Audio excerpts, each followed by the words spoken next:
"You'll thank me one day," my mother said right before throwing a brick through our window. That sound, the glass shattering, the brick hitting the floor, the startled cry from my wife, still rings in my ears like an echo that won't fade. The crazy part? That wasn't even the worst thing she did that day. But it was the moment I realized I couldn't pretend anymore. She wasn't just difficult. She wasn't just overprotective. My mother had crossed the line from controlling to dangerous. And the scariest part was, I had seen it coming for years. I'm Simon. I'm 32. And for most of my life, my mother, Diane, had this unshakable belief that she knew what was best for everyone, especially me. She used to say things like, "You wouldn't even be alive if I didn't fight for you," which always made me feel like I owed her something I could never repay. My dad, Mark, left when I was 10. He said he couldn't breathe anymore. I never really understood that until much later. Growing up, it was just the two of us. My mom and me, against the world, or at least that's how she framed it. Every decision she made was for my own good. I wasn't allowed to go on sleepovers because parents can't be trusted. I couldn't go to summer camp because those places have weird counselors. And when I got my first girlfriend at 16, she told me, "She's just using you to get back at her dad." At the time, I thought she was just being protective. I thought that's what mothers did. But it didn't stop when I became an adult. If anything, it got worse. When I moved out at 24, she called every morning. Not good morning calls, more like interrogations. "Did you eat breakfast? Who were you with last night? Why didn't you answer my text at 10:47? If I didn't respond quickly enough, she'd threaten to drive over just to make sure I wasn't dead. Once, when I didn't pick up for a few hours because I was at work, she called my boss pretending to be a concerned relative. I got written up for that. Still, I brushed it off. I told myself she just cared too much. That's what people do when they don't want to face the truth. They rename their pain to make it sound noble. Then I met Emily. Emily was the first person who really saw what was happening. She's calm, grounded, and patient, the exact opposite of my mother. We met at a friend's barbecue and clicked instantly. She told me later that she noticed how I flinched every time my phone buzzed.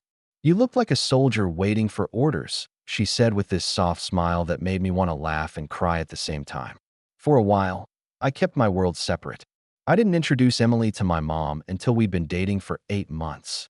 I wanted to make sure it was serious first, partly because I knew once my mom met her, there'd be no going back. I remember that first meeting vividly. It was a Sunday afternoon. My mom insisted on cooking a real meal because she didn't trust restaurant food. I told her Emily was vegetarian, and she said, "That's fine. I'll make her chicken soup." I thought she was joking. She wasn't. The entire dinner was uncomfortable. My mom asked Emily a dozen invasive questions. "Where do your parents work? How much does your apartment cost? Do you want kids, and if so, how soon?" When Emily tried to change the topic, my mom just talked louder. At one point, she looked at me and said, "I don't think she's the one, Simon. She doesn't look like the type who can handle real problems." I wanted the floor to open up and swallow me. But Emily just smiled politely and said, "Don't worry, Diane. I've dealt with real problems before, just not this kind." That was the first time I saw my mother lose her composure. Her face went blank and her eyes went cold. After that day, she decided Emily was turning me against her. The next few months were a blur of manipulation. My mom would show up unannounced at my apartment. She'd forget her keys and let herself in with the spare I didn't realize she'd copied. She'd rearrange things, throw out Emily's herbal teas and replace them with real coffee, or swap our framed photos for ones of just me. When I told her to stop, she'd tear up and say, "I'm just trying to help you make better choices." Then came the guilt trips. "You never visit anymore. You don't call unless I call first. You've changed, Simon. She's changed you." It all came to a head when Emily and I got engaged. My mom didn't even pretend to be happy. When I told her, she froze. Then she said, "So that's it? You're replacing me?" It took me a full minute to respond. "Mom, no one's replacing anyone.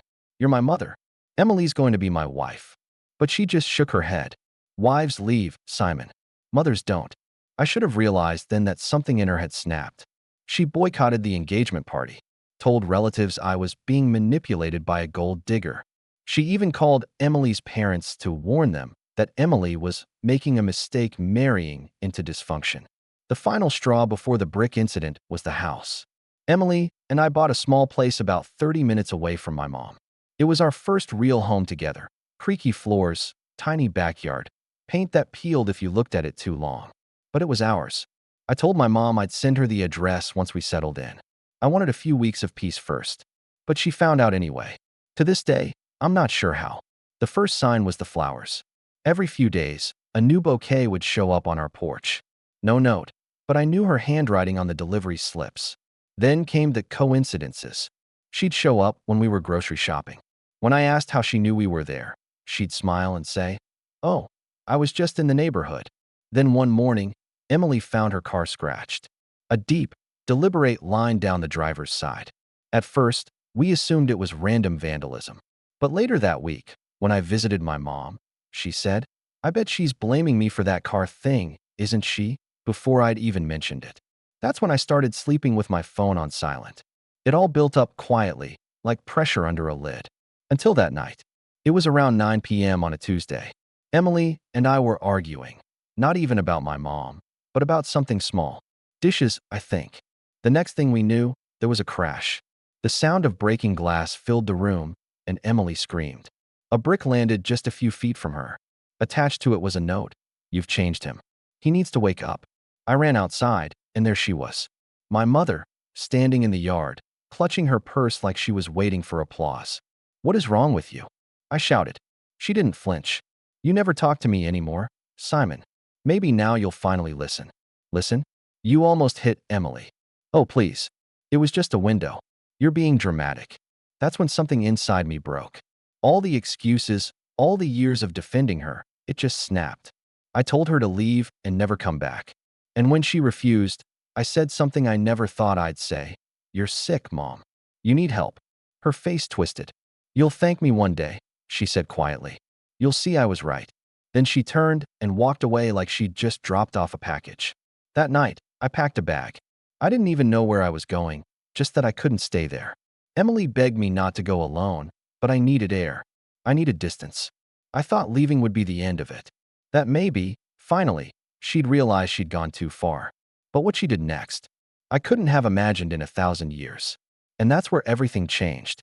When I left that night, I drove aimlessly for hours, headlights blurring into streaks on the highway. I didn't even bring my toothbrush. Just my phone, wallet, and a half-charged sense of disbelief. I stayed in a motel off Route 11, one of those dimly lit places with buzzing neon signs that say vacancy, even when no one should want to stay there. I sat on the edge of the bed, staring at the cracked wallpaper, trying to piece together how I got here. How the woman who once tucked me in at night had become someone capable of throwing a brick through my window. Emily called around midnight. Her voice was steady but tired. The police came. They filed a report, but since she's family and didn't technically hurt anyone, there's not much they can do. "Simon, we need to get a restraining order." I nodded, even though she couldn't see me. "Yeah," I said. "Tomorrow." But tomorrow didn't come peacefully. When I returned home in the morning, Emily handed me her phone with this look that said, "You're not going to like this." It was a text from my mother. No greeting, no apology, just, "You're making a mistake. She's not the one. I can fix this if you just let me." That was followed by a photo. It was of our wedding invitation mock-up, the one Emily had designed herself. Only this one had red pen scribbles all over it.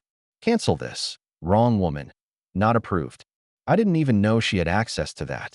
Emily was calm, but I could tell she was shaken. "She must have gone through your email," she said quietly.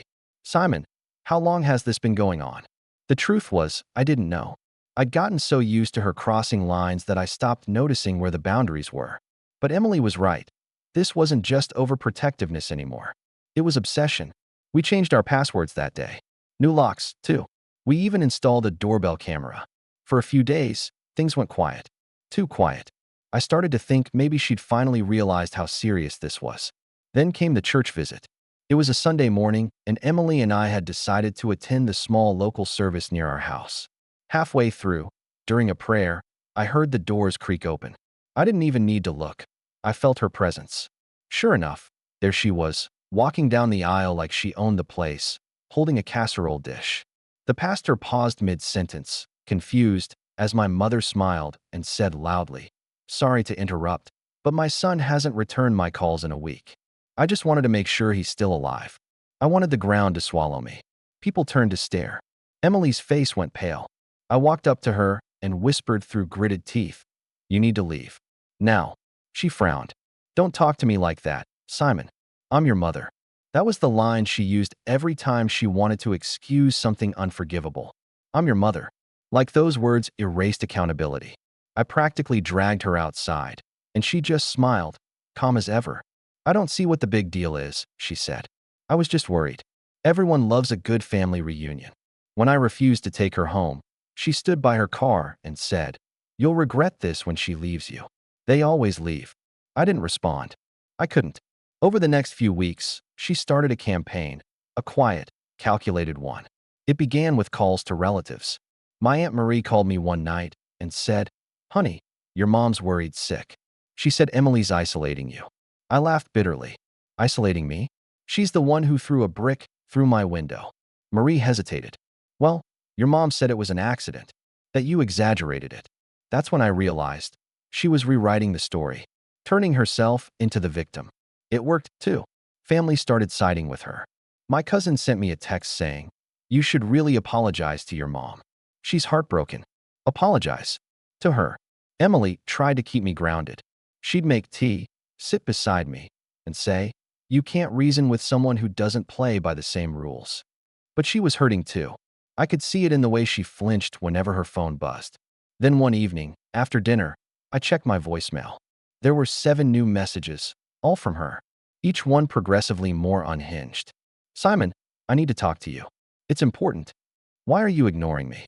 You're not acting like yourself. Emily's changed you. She's poisoning your mind."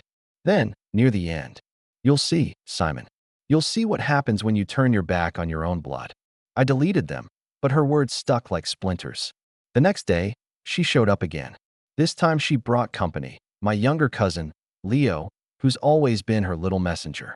She must have told him I was being difficult. He stood on my porch, holding a stack of family photo albums, and said, "Your mom wanted you to have these. She said maybe you'll remember who you used to be."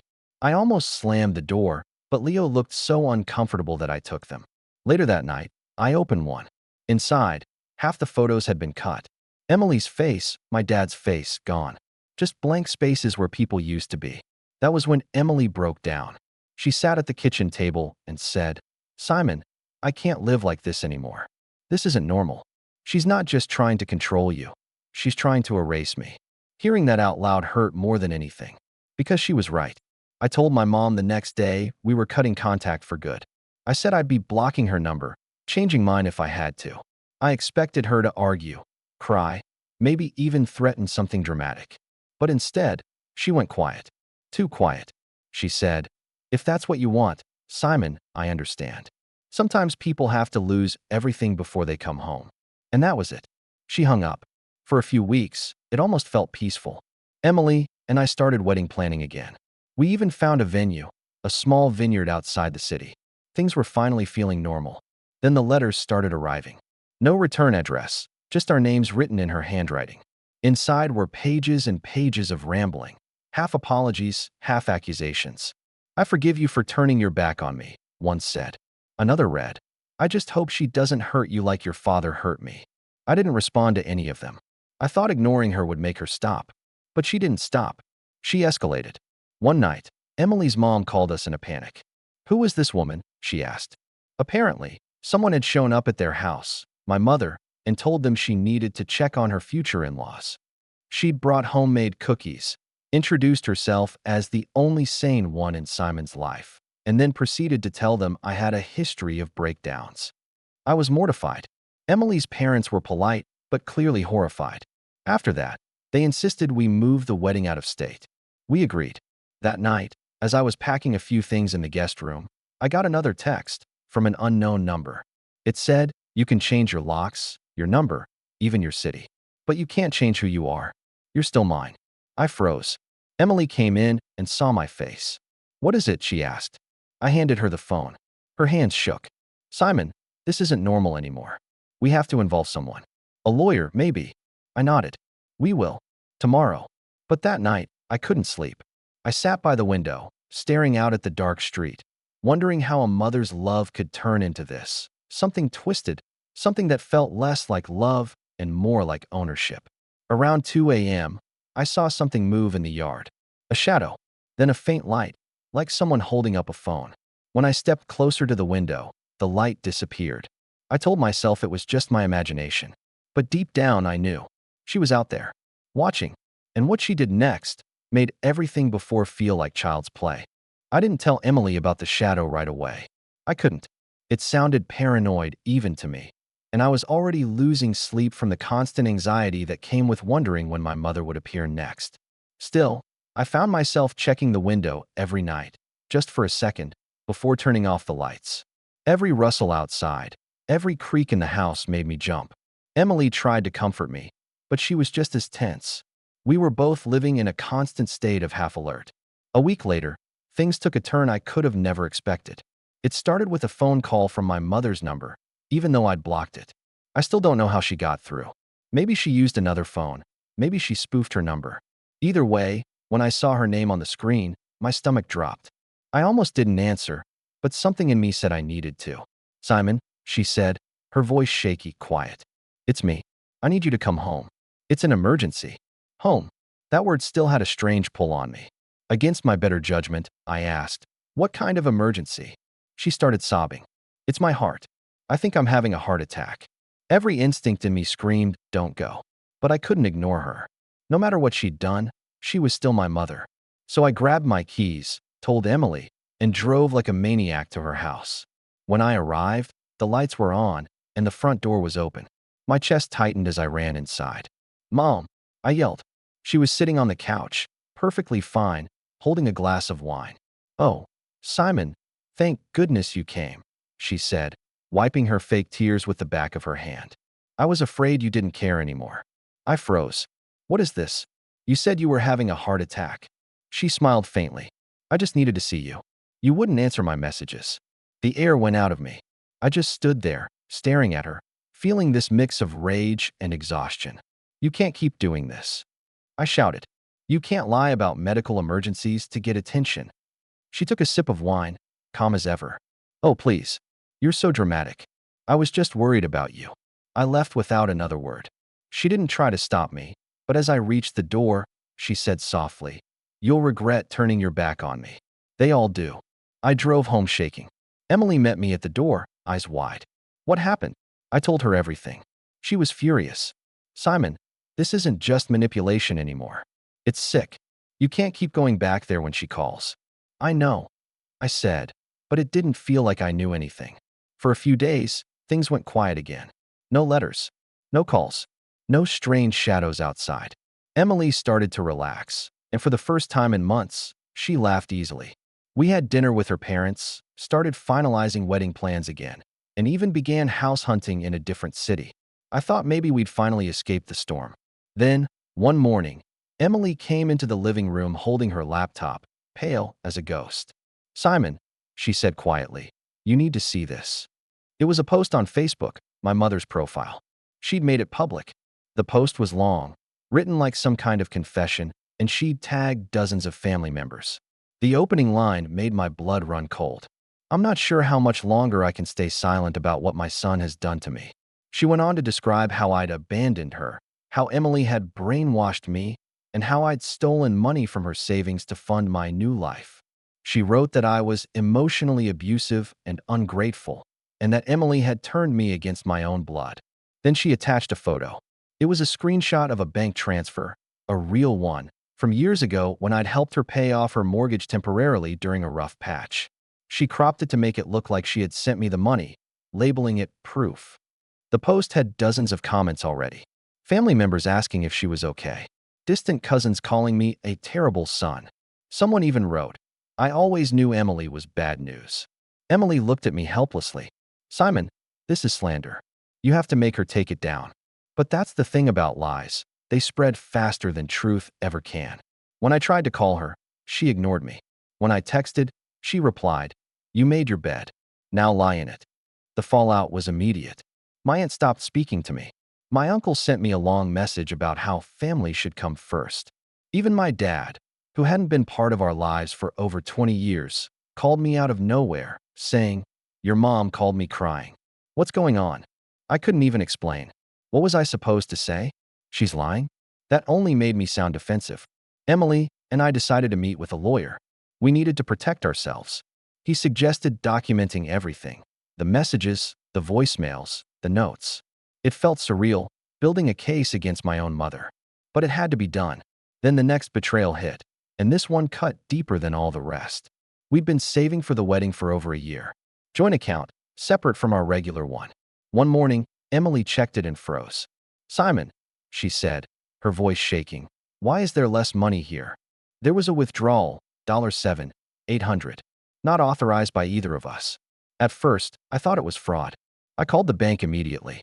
But when they looked it up, they said, "It was done in person at a branch near your mother's address, with your joint account number and matching ID." Matching ID? I asked. "Yes, sir. It was a driver's license in your name." My stomach dropped. My mother had taken one of my old wallets years ago, for safekeeping, she'd said. Inside was a spare ID. That's when I realized she didn't just want to humiliate me. She wanted to ruin me. We went straight to the police, filed a report, froze the account, everything. But the damage was done. The bank said they'd investigate, but it could take months. Meanwhile, the wedding was now in limbo. Emily tried to stay strong, but I could see the toll it was taking. She started having trouble sleeping, flinching whenever my phone rang. One night, she broke down completely. "Simon, I'm scared," she said, crying into her hands. She's not going to stop until she gets what she wants. I held her and promised, "I'll fix this. I swear." But even as I said it, I didn't believe myself. A few days later, I got an email from my boss. The subject line was "Concerned Inquiry."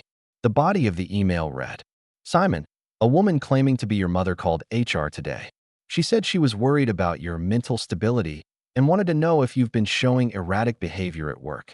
I told her this was inappropriate and ended the call, "But please handle this situation. We can't have family drama interfering with the office." That was the moment I snapped. Not out of anger, out of disbelief. She'd found a way to invade every corner of my life. Home, family, money, now work. That night, I drove back to her house again. Emily begged me not to. "Simon, she's not going to change. She's only going to twist it." But I couldn't help it. I needed to face her. When she opened the door, she smiled like nothing was wrong. "Oh, Simon, I was wondering when you'd come around." I stepped inside. "You stole from me." She raised her eyebrows. "Stole? Please. You gave me that money years ago. I was just taking what's rightfully mine." "Rightfully? That was for our wedding." "Oh, that silly thing. You'll thank me one day when you realize she's not the one." My hands were shaking. "Do you even hear yourself? You're destroying my life." Her expression hardened. "You're the one destroying it, Simon. You walked away from your family. You left me with nothing but your rejection. So don't you dare act like I'm the villain. You forged my ID." "I did what I had to do," she said flatly. "A mother has to protect her son from himself." Something in me broke then. It wasn't just anger, it was grief. Grief for the mother I thought I had. The one who existed before all this madness. I said quietly, "You're sick, Mom. You need help." She didn't blink. "Help? I don't need help. You need saving." I turned to leave. That's when she said something that made my blood run cold. "Oh, before you go," she said casually, "tell Emily I hope she enjoys her new job." I froze. "What did you do?" She smiled faintly. "Let's just say I had a little chat with her boss. She seemed so concerned about Emily's stress levels. I told her how hard things have been since Emily got involved with you. She's such a sweet woman. I'm sure she'll understand." I left her house trembling. When I got home, Emily was sitting on the couch, clutching her phone. "Simon," she said, her voice hollow, "I just got suspended from work." My chest tightened. "What?" She said there were concerns about professionalism. "Someone told HR I've been having emotional breakdowns and creating a toxic environment." I swear, I don't even know what's happening. I did.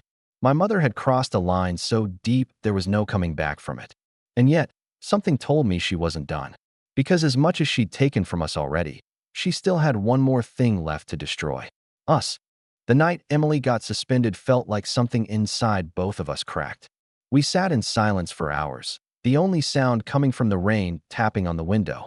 She was staring at her phone, scrolling through her inbox. trying to find some kind of mistake or misunderstanding that would explain what just happened. But there wasn't one. The HR email was clear. We're placing you on temporary leave pending review of workplace concerns. I knew immediately who had done it. I didn't even have to guess. My mother's voice from earlier that day, calm, smug, played in my head like a loop. Tell Emily I hope she enjoys her new job. Emily finally looked up at me. Her eyes were red and puffy. Simon, she said, I can't do this anymore. I can't live waiting for the next disaster she causes. Her words weren't angry. They were tired. Defeated. That scared me more than anything. I'll fix it, I told her, though my voice was shaking. I don't know how, but I will. She didn't answer. She just went to bed without another word, and I sat there alone in the dark.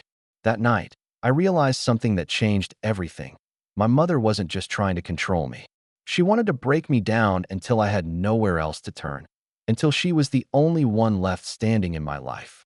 She'd already driven away my father, twisted the family against me, attacked my fiancé, stolen from us, and sabotaged our jobs. It wasn't love. It was possession, and I'd been feeding it my entire life.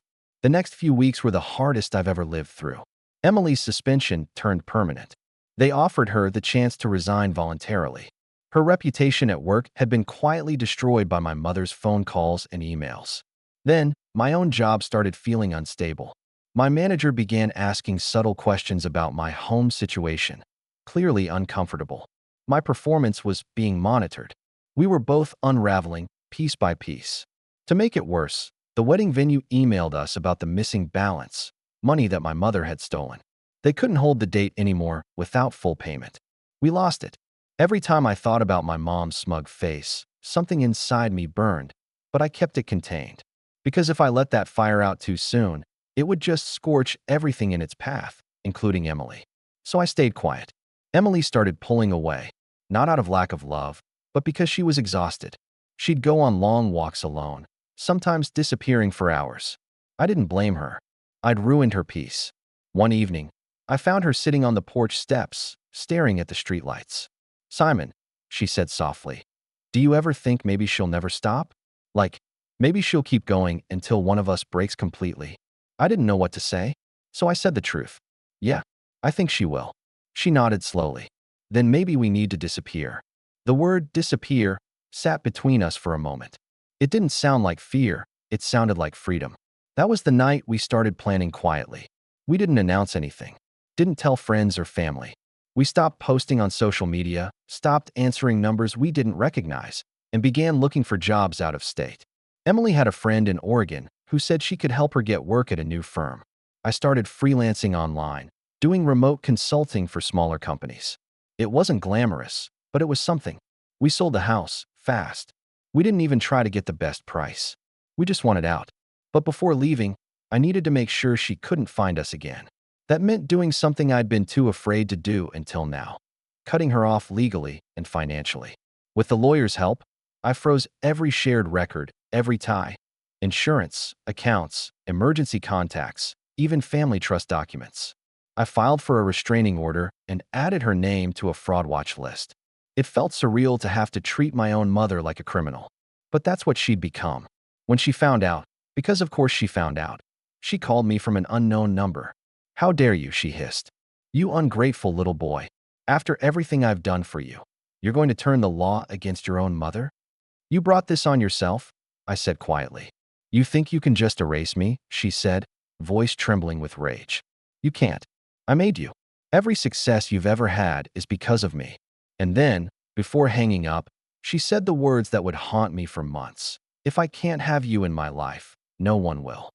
I didn't know if she meant it as a threat, but it sounded like one. 2 weeks later, we were gone. We drove for 3 days straight, living off gas station food and bad coffee. When we finally reached Oregon, it felt like stepping into another world. New air, new faces. No one knew who we were. We rented a tiny apartment downtown, barely big enough for 2 people, but it felt like freedom. Emily found work at her friend's firm within a month. I picked up more freelance clients. Slowly, things began to stabilize. I remember one morning, maybe 3 months after moving, I woke up to the sound of birds outside and realized it was the first time in years I wasn't waking up to anxiety. Emily was making coffee, humming softly. She caught me staring and said, "What?" "Nothing," I said, smiling. "It just feels normal again." For the first time, it actually did. We started rebuilding our lives from scratch. New friends, new routines. We even rescued a dog, a scruffy terrier named Milo. He was small, but he had this protective bark that made the apartment feel safer somehow. We didn't talk about my mother much anymore. It was like she'd become a ghost, something that once haunted us but couldn't follow us here. At least, that's what I thought. As months passed, our careers began to take off. Emily's work got her promoted, and one of my consulting clients offered me a full-time contract. We were finally earning well, saving again, and even talking about starting fresh with a new wedding. Life was quiet, simple, and yet, part of me couldn't shake the unease. Like calm seas before a storm. Sometimes I'd still get weird feelings, like someone was watching. Not paranoia exactly, but a quiet instinct honed by too many years of my mother's unpredictable presence. Then, about a year after moving, I got a letter. No return address. Postmarked from our old state. Inside was a photo. It was of me and Emily at the farmer's market last weekend. Smiling, holding hands. Milo at our feet. On the back, in her handwriting, were 4 words: "You can't hide forever."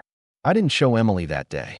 I burned the letter in the sink and told myself she'd somehow found our city, maybe even our street, but that it didn't mean she knew exactly where we lived. Still, it rattled me. I started taking precautions again. Extra locks, a new phone number, even a P.O. box for mail. But I didn't tell Emily. I didn't want to make her feel unsafe all over again. So I smiled and kept pretending. But something was shifting inside me. For the first time in my life, I wasn't just reacting to my mother's chaos. I was preparing. I wasn't scared anymore. I was focused, patient, because I'd realized something important during those long, quiet nights in Oregon. I didn't need to fight her rage with rage. I just needed to outsmart her. And if she wanted to play games, I was finally ready to play back.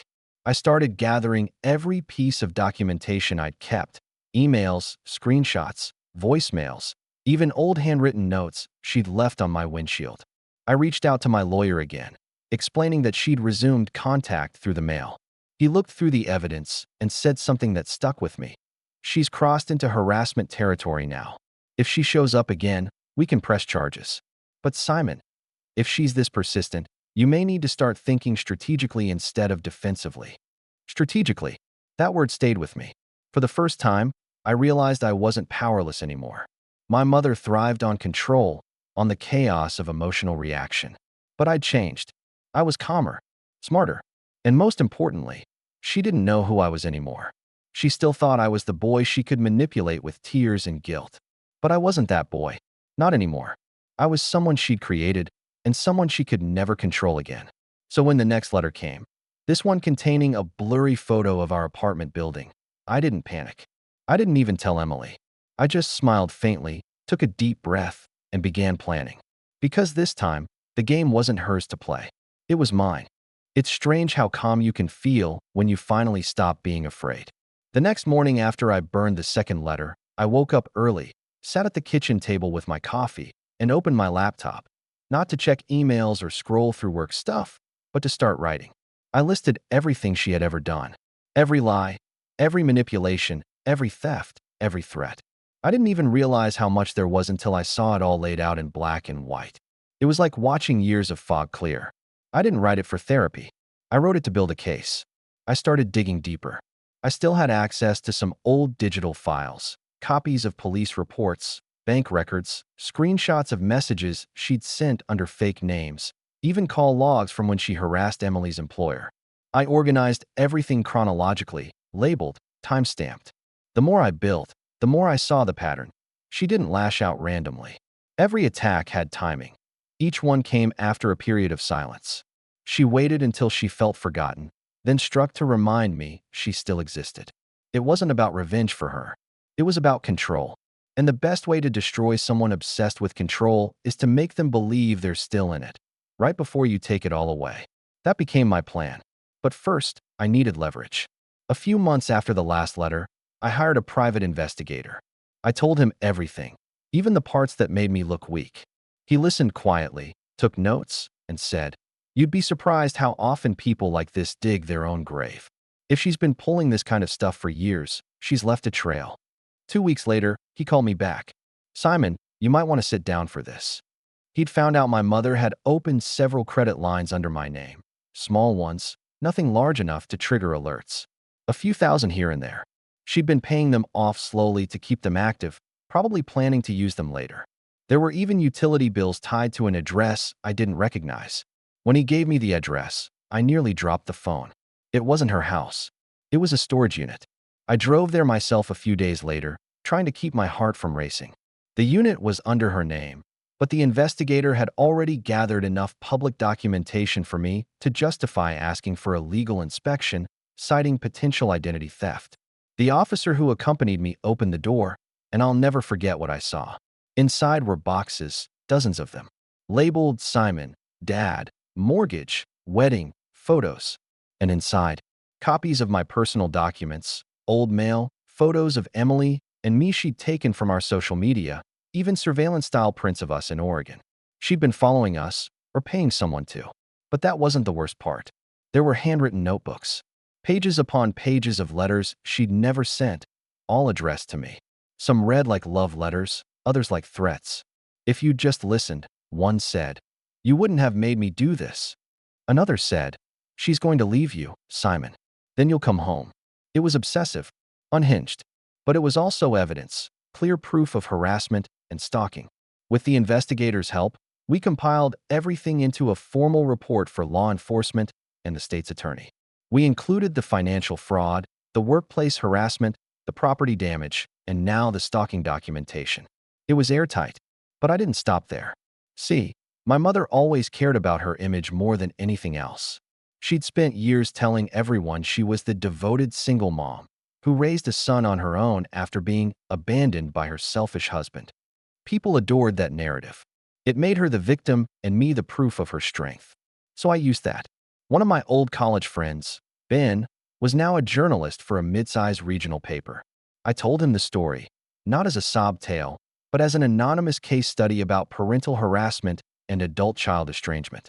I gave him every piece of evidence I could redact legally. He was hesitant at first, but once he saw the materials, his tone changed completely. Simon, this is terrifying, he said. If you let me publish this, with names omitted, it could actually help people. I agreed, on one condition. He would keep her identity sealed unless she revealed it herself. The article went live 2 months later. It blew up online. When a parent becomes the bully, the hidden epidemic of family stalking. It detailed everything: emotional manipulation, financial fraud, social sabotage, and the quiet suffering that adult victims face when their abuser is family. It struck a nerve. Thousands of people shared their own stories in the comments. The article was picked up by bigger outlets, even a few talk shows. For the first time, the narrative wasn't hers. And that's when she snapped. She called from another unknown number, her voice shaking with fury. How could you do this to me? Everyone knows it's about me. I kept my voice steady. You did that yourself, Mom. You made yourself recognizable. You think you can humiliate me? She screamed. You think you can take everything from me?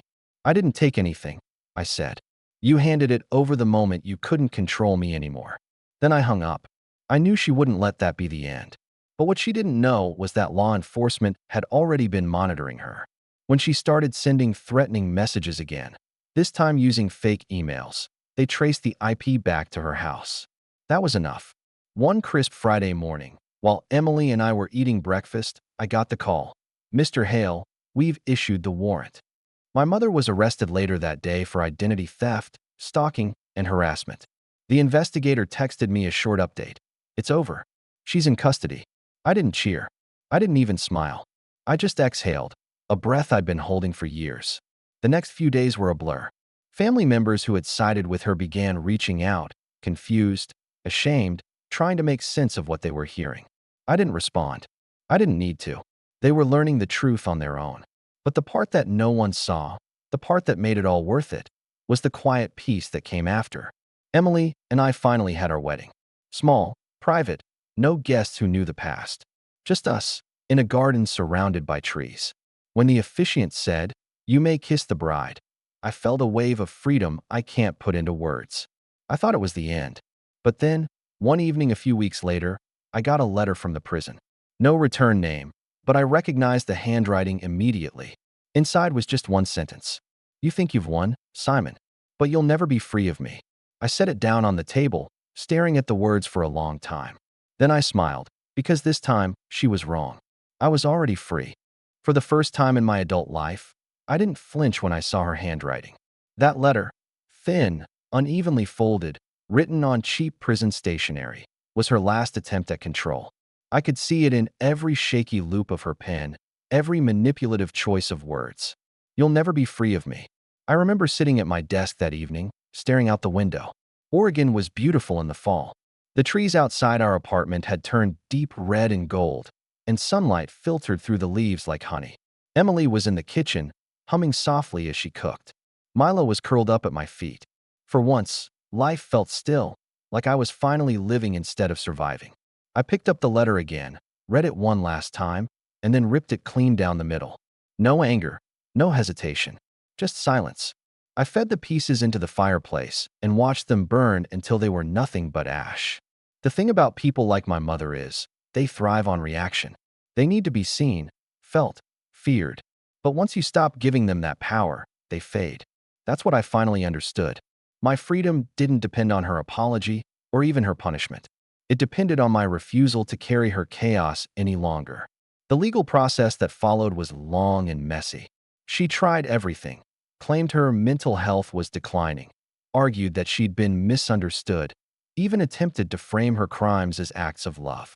But the evidence was overwhelming. The investigators' report, the bank records, the recordings of her threatening calls, it was all there. When the judge read the sentence, she sat stone-faced. 2 years for identity theft and harassment, plus mandatory psychological counseling. It wasn't a long sentence, but it was enough. Enough for her to finally face the consequences she'd spent her life avoiding.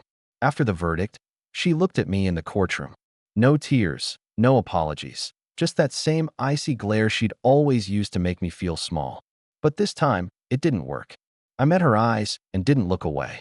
She opened her mouth like she was about to say something, but the guards let her out before she could. That was the last time I ever saw her. The months after her sentencing felt like waking up from a long, vivid nightmare. Emily and I moved again, this time into a small house on the edge of town with a view of the river. We didn't tell anyone our address. We didn't need to. The past was behind us. Life started filling with small, quiet joys. Morning coffee on the porch, Sunday hikes with Milo. Even the sound of Emily's laughter, steady, unguarded, felt like a luxury I'd almost forgotten. Sometimes she'd catch me staring at her and ask, "What are you thinking about?" And I'd smile and say, "Just how lucky I am that we made it out." Because we did. About a year later, I got a letter from the state correctional department, standard notice. My mother had been released early for good behavior. There was a brief warning attached. If any contact occurs, notify authorities. I folded the paper neatly and tucked it into a drawer I never opened again. I didn't need to worry. She never called, never wrote, never showed up. Whether she'd finally learned something or simply moved on to new obsessions, I didn't care. We were free. A few years later, Emily and I had our first child, a daughter. We named her Grace, not after anyone, but for what we'd learned to hold on to. The grace to survive, forgive, and move forward without bitterness. The day we brought her home, I stood in the nursery holding her in my arms, and I thought about everything that had happened. Every wound, every manipulation, every desperate attempt to escape the woman who called herself my mother. I realized then that my greatest act of revenge wasn't exposing her or getting her arrested. It was becoming the kind of parent she never could be. Sometimes, when Grace laughs, I catch myself tearing up, not from sadness, but relief. Because she'll grow up knowing love without fear, boundaries without guilt, family without control, and I'll never let anyone throw a brick through her world the way someone once threw one through mine. That's the real ending of this story. Not the trial, not the revenge, not even the peace that followed. It's the quiet morning sunlight touching my daughter's face while she sleeps, the sound of Emily's voice humming in the next room, and the absolute certainty that the cycle is over. Because after everything she did, every lie, every wound, every act of cruelty, my mother didn't get the last word. I did, and that word was freedom.